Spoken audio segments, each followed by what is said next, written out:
Hello sa ating mga viewers, sa ating mga grade 9 learners dyan. If di nyo pa nasa-subscribe ang channel ko, gawin mo na at pindutin din ang notification bell na katabi ng subscribe button nang kayo'y aking laging makasama at magabayan sa mga aralin ng math.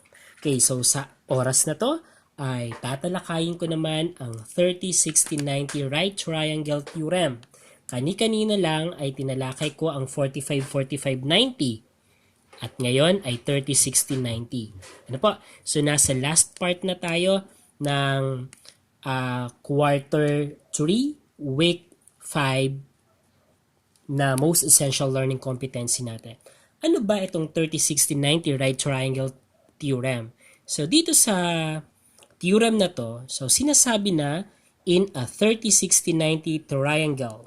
Okay, so mamaya ay titignan natin kung paano natin madidistinguish na siya isang 30, 60, 90 triangle.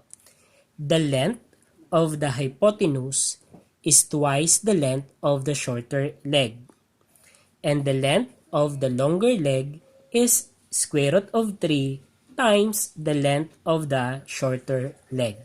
So that is the statement or that is the theorem. So ngayon ay further discuss natin yung ibig sabihin niya by using the Pythagorean theorem and also by using a figure. So tignan natin ito.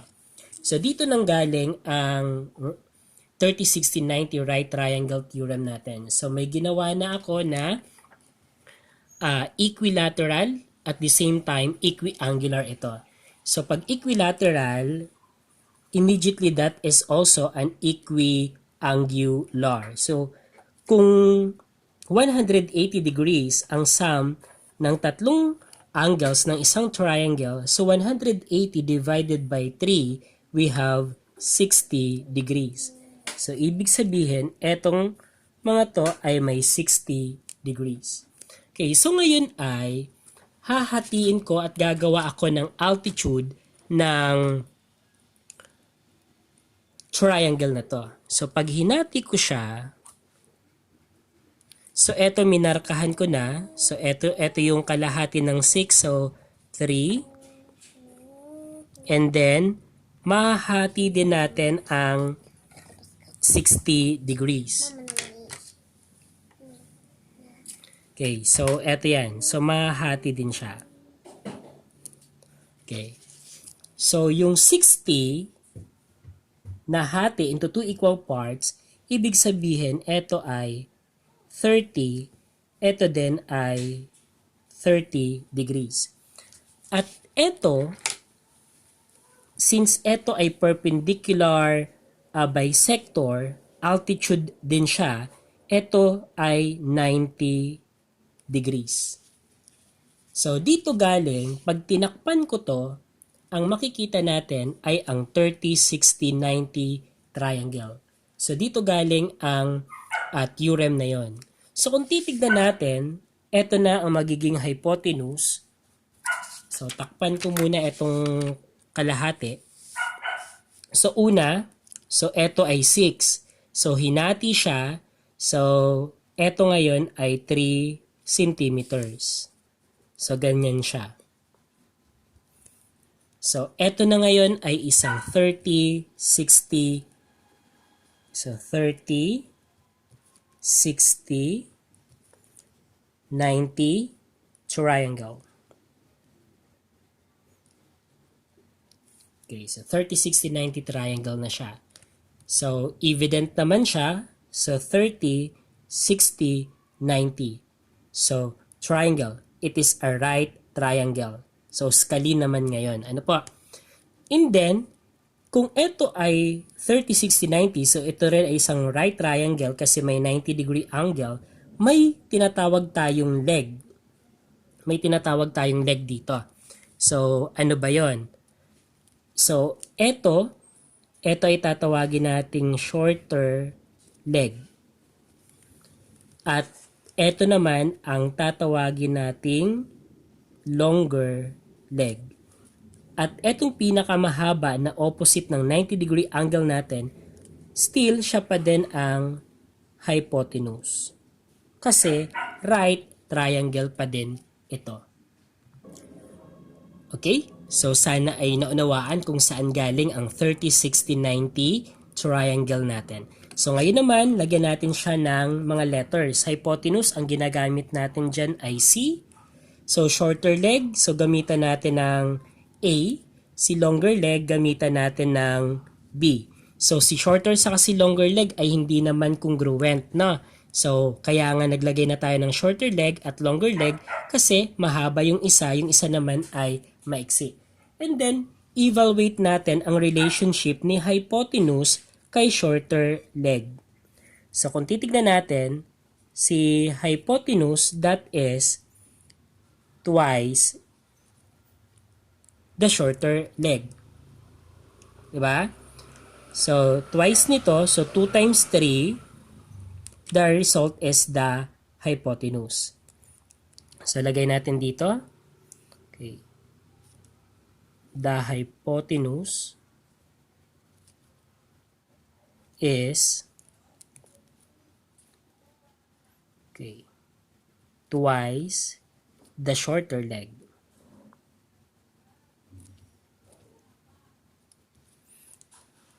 Okay. So, pwede rin naman na half of the hypotenuse is the length of shorter leg. Okay, so pwede naman na half of the hypotenuse is the length of the shorter leg. Okay. So, yan ang relationship ng dalawa. No?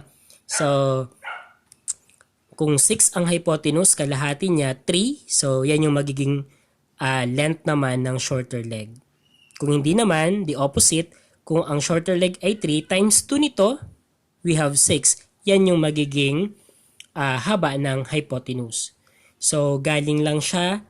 So, kanina, no, naipakita natin kasi na galing siya kay equilateral triangle, and then gumawa tayo ng altitude, then that altitude is perpendicular to the opposite side, so that altitude also is angle bisector ng equilateral triangle, equiangular triangle. Okay, kaya nagkaroon tayo ng ganyang relationship. Okay, so now naman ay paano naman natin makukuha ang sukat ni longer leg? Ano naman ang relationship ni longer leg doon sa iba? So, dyan ay gagamitan na natin ng Pythagorean theorem. Okay, so eto na. So, in this case, if our A is the shorter leg, B is the longer leg, C is the hypotenuse, then, so batay doon sa observation natin kanina, C, which is the hypotenuse, is equal to twice the measure of the shorter leg. Then the length of a shorter leg naman is equal to, this is equal to hypotenuse divided by 2. Okay, so divided by 2. Okay, so ngayon naman ay paano natin makukuha si longer leg? Okay, so gagamitan na natin siya ng Pythagorean theorem. Okay, so in a Pythagorean theorem, so we have hypotenuse, but instead of C, so we have C squared is equal to sum of the leg. So we have A and then B. Kaso ang hypotenuse natin with the relationship doon kay shorter leg, hypotenuse is twice the length of the shorter leg. So ito ay gagawin nating 2A. So 2A squared is equal to A squared plus B squared. Okay, so next to that, simplify natin to. So this is 2A times 2A, so magiging siyang 4A squared. Okay, then minus A squared plus B squared. And then, pagsasamahin natin ng like terms, so itra-transpose natin or using addition property of equality, matatawid ang A squared doon sa kabila. So magiging 4A squared. So from positive A squared, magiging siyang minus a squared is equal to b squared. Okay, and then for the numerical coefficient, 4 minus, eto may 1 yan dito, 4 minus 1, that is 3. So, subtraction of algebraic expression. So, 3a squared is equal to b squared. Okay, so next to that, so kailangan ma-reduce or mawala etong square natin para makuha natin ng b. And at the same time, pwede natin i-interchange din. So, we have property for that. Okay. So, dito ko na lang siguro ipapakita sa baba, no? So, interchange natin siya, magiging b square is equal to 3a squared. Okay? And then, extract. So, square root. Square root ng b squared ay b. Square root naman ng 3a squared, we have square root ng 3 saka square root ng a squared. So, gumamit tayo ng property. Ito ay napagdaanan nyo na sa mga nakaraang lessons natin. Square root ng a squared ay a, samantalang ang square root naman ng 3 ay wala na, simplified na siya. So, we will have this relationship. So, ano ang ibig sabihin nito? So, ang b natin is the longer leg. So, in our legend, b is longer leg. So, the length of our longer leg is equal to the product of shorter leg, okay, times square root of 3. So, ganyan siya. So, eto ay magagamit natin yung formula na yan. Okay, ang tanong dito ay, paano naman natin kukunin kapag given yung B, hahanapin natin si A. So, dito tayo sa taas naman. Okay, so solve for A tayo. A is the shorter leg. So, lagay natin dito, shorter leg. So, ang given naman dito ay si B. Okay, so, sulat natin to. We have B is equal to A square root of 3. Una, so, we have reflexive property. Interchange natin siya. So, A square root of 3 is equal to B. And then, next ay divide by square root of 3, divide by square root of 3. So, para ma-isolate ang ating A. So, we will have this. Kaso, hindi pwedeng may square root of 3 ang denominator. Ibig sabihin, may gagawin pa dyan para ma-simplify siya. So, rationalization tayo. So, para ma-rationalize siya, imumultiply natin ang B sa ang square root of 3 by a number na kung saan dapat magiging perfect square ang product. So, 3, anong imumultiply kay 3 para maging perfect square ang product? So, that is 3 para maging 9. 9 is a perfect square.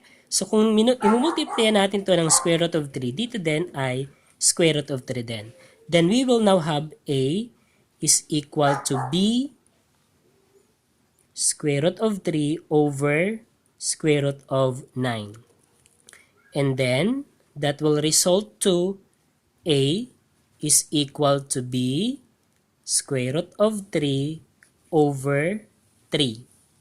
Okay. So, eto na. Ano ang ibig sabihin naman nito? So, ibig sabihin nito, si shorter leg, okay, si shorter leg, ang haba ng shorter leg ay equal kay longer leg, okay, times square root of 3 divided by 3. So, yan ang ibig sabihin nito. So, magagamit natin yan sa pag-answer ng mga exercises. Okay, so ayan na ang mga dapat nating tandaan. So, we have 1, 2, 3, 4. Okay, dagdagan pa natin. Ito ay pwede natin ding gawing B. is equal to, kung ang A natin ay equals kay C divided by 2, so ito ay pwede nating palitan ng C over 2 times square root of 3. Okay, so we will have this 1.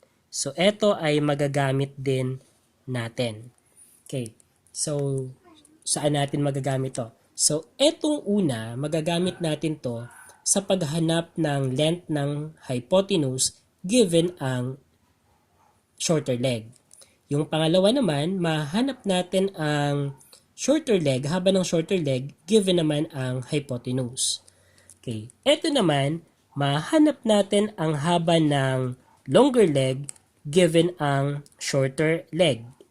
Dito naman, mahanap natin ang haba ng longer leg, given naman ang hypotenuse.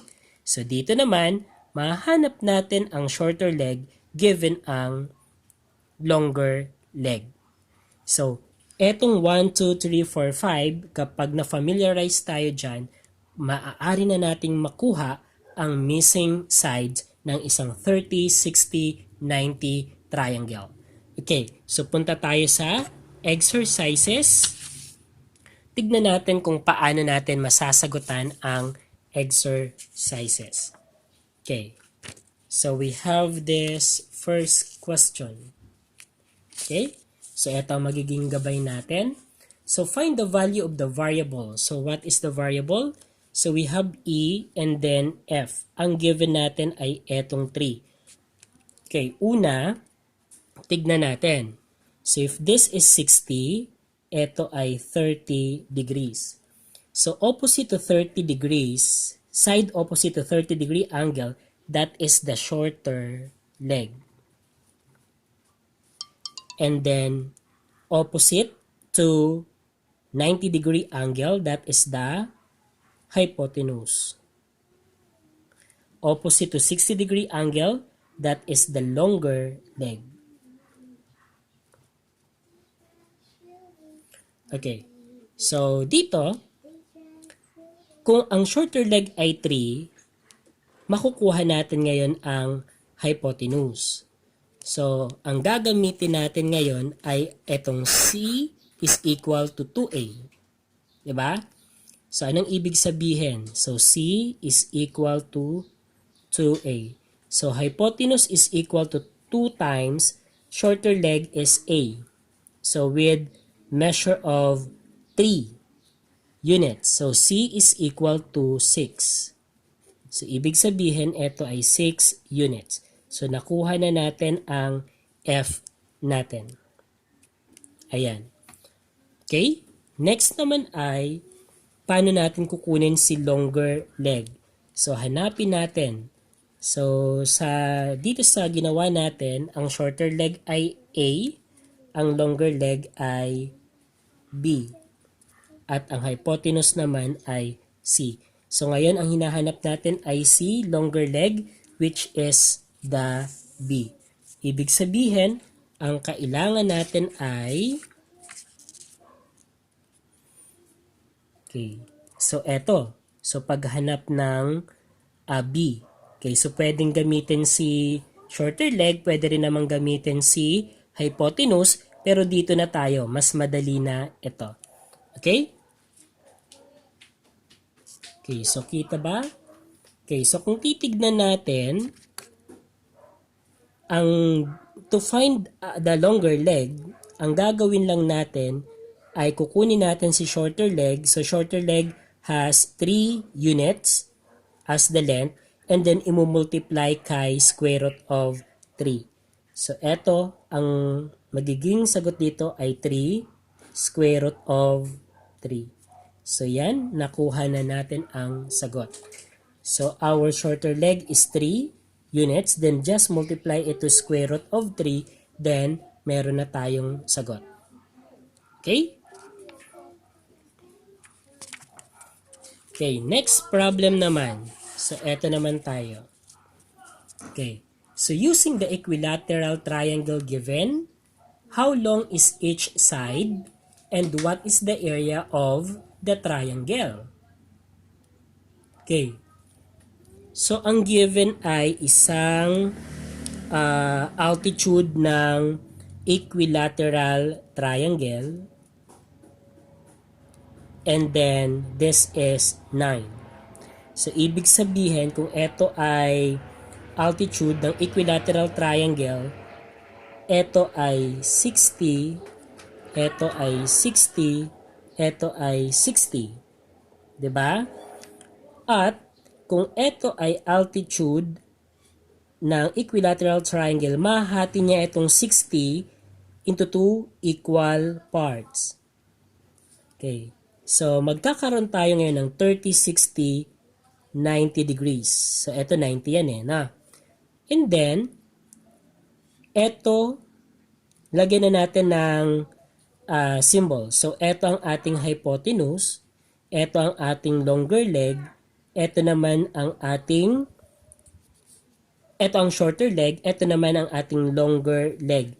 Tatakpan na natin ito para makita natin na siya isang 30, 60, 90 triangle. Okay, una, paano natin kukunin si A?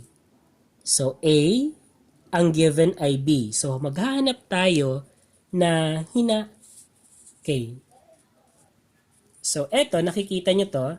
So, we have A, shorter leg is equal to the longer leg times square root of 3 divided by 3.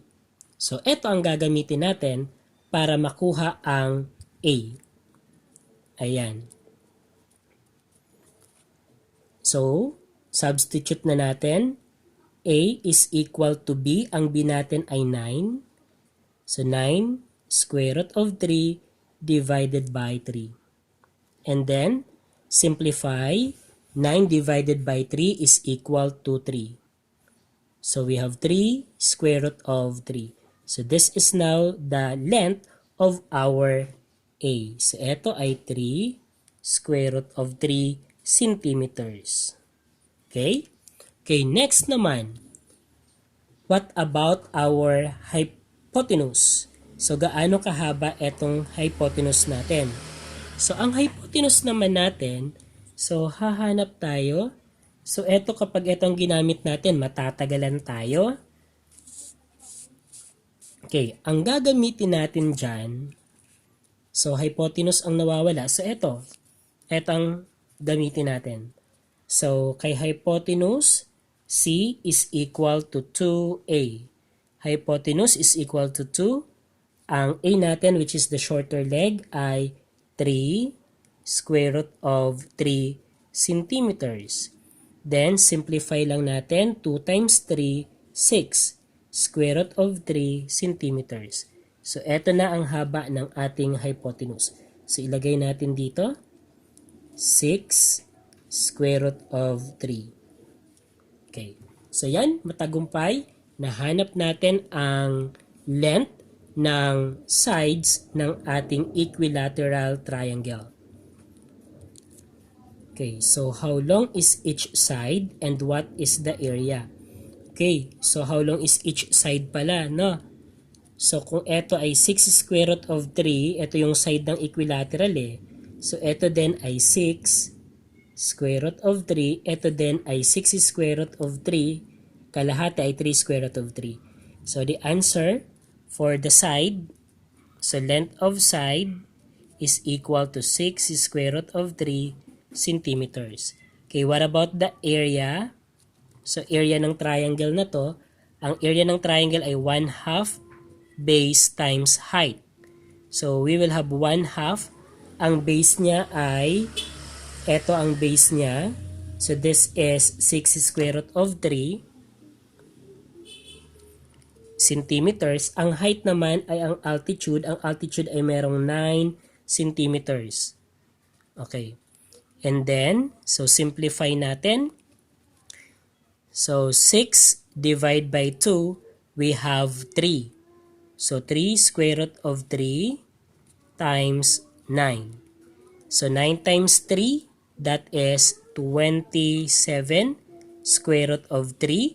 And then, since this is an area, we will have square centimeters. Okay, so this is the area of that triangle. 27 square root of 3 square centimeters. Okay, so last problem natin. So we have this one. A square has an area of 36 square meters. So drawing tayo ng square. Ang area ng square ay S squared. Ang area daw ay 36 square meter, so S squared.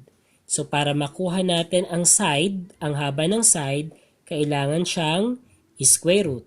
So side is equal to square root ng 36 ay 6. So ibig sabihin, ito ay 6, ito ay 6, ito ay 6, at ito ay 6 meters. So in meters ito. And has a perimeter. So may perimeter daw siya na equal to the perimeter of an equilateral triangle. So gawa naman tayo ng equilateral triangle. So pag equilateral, magkakasing haba ang sides. Okay, so kunin natin ang perimeter ng square na to kasi ang perimeter nito ay equal sa perimeter nito. So 6 plus 6 plus 6 plus 6. So that is 12, 24. So perimeter nito ay 24 meters. Okay. Itong 24 meters na to ay paghahatian ng tatlo. Kasi tatlong sides lang meron ang ating equilateral triangle. So 24 divide by 3. So that is 8. So 8. So ibig sabihin ito naman ay 8 meters, 8 meters, 8 meters. Okay. Ang tanong ay, what is the area of the equilateral triangle? So ano daw ang area ng equilateral triangle na to?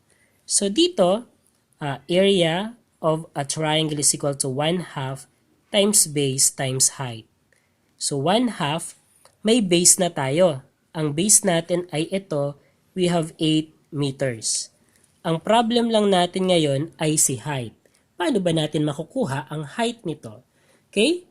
So, kung ito ay equilateral triangle, ito ay 60, ito ay 60, ito din ay 60.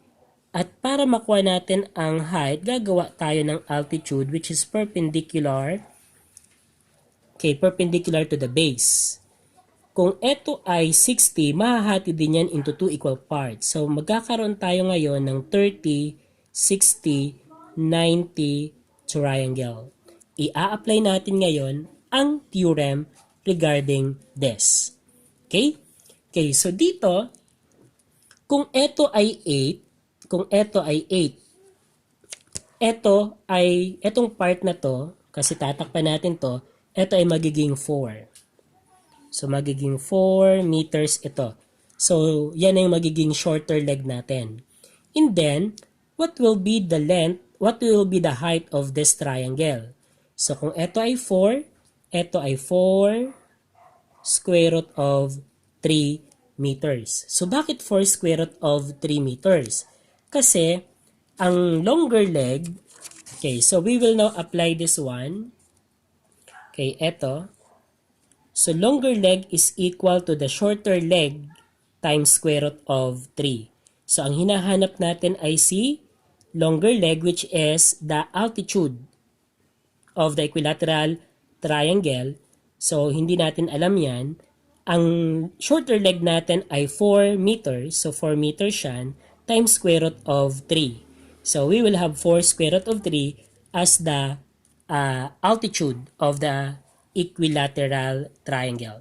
So, dito meron tayong 4 square root of 3 meters. Okay, then, go na tayo. We will have a numerator times numerator times numerator. We have 1 times 8 times 4 square root of 3. So, 1 times 8 times 4 square root of 3 divided by 2.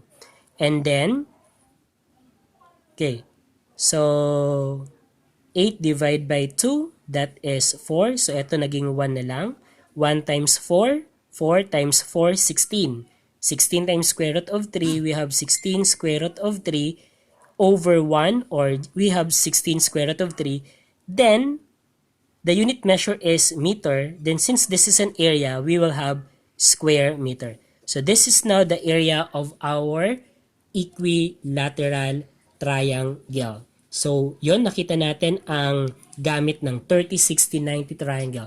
Okay, guys, alam ko na medyo mahirap to at kailangan nating i-practice ng i-practice. So, wag lang kakalimutan itong mga to. Ano po? So, ito na yung napapaloob dun sa theorem, and then pinalawak pa natin at nagkaroon pa tayo ng iba't ibang mga equation na magagamit sa paghanap ng mga missing sides ng 30, 60, 90 triangle. So dito sa video ko, ang A ay shorter leg, ang B longer leg, ang C hypotenuse. Makukuha si hypotenuse kapag given ang shorter leg. Twice of the shorter leg is the hypotenuse. Makukuha naman si shorter leg given ang hypotenuse. Kalahati ng hypotenuse ay ang shorter leg. So dito naman, si longer leg naman ay makukuha ang haba given ang shorter leg. Imumultiply lang si shorter leg kay square root of 3 at yun na yung magiging haba ng ating longer leg. Aside from that, pwede rin gamitin si hypotenuse natin. Makukuha si longer leg kapag kinuha natin ang haba ng hypotenuse, minultiply kay square root of 3 at dinivide kay 2. Okay? At makukuha din natin ang shorter leg given naman ang longer leg. So, ang gagawin lang, haba ng longer leg times square root of 3 divide by 3, yan na yung magiging haba ng ating shorter leg. So, yan ang ating mga equation na kapaki-pakinabang para mahanap ang missing sides ng isang 30, 60, 90 triangle. Pag i-practice ito, at sana'y makuha ninyo ang sagot sa inyong module. Maraming salamat!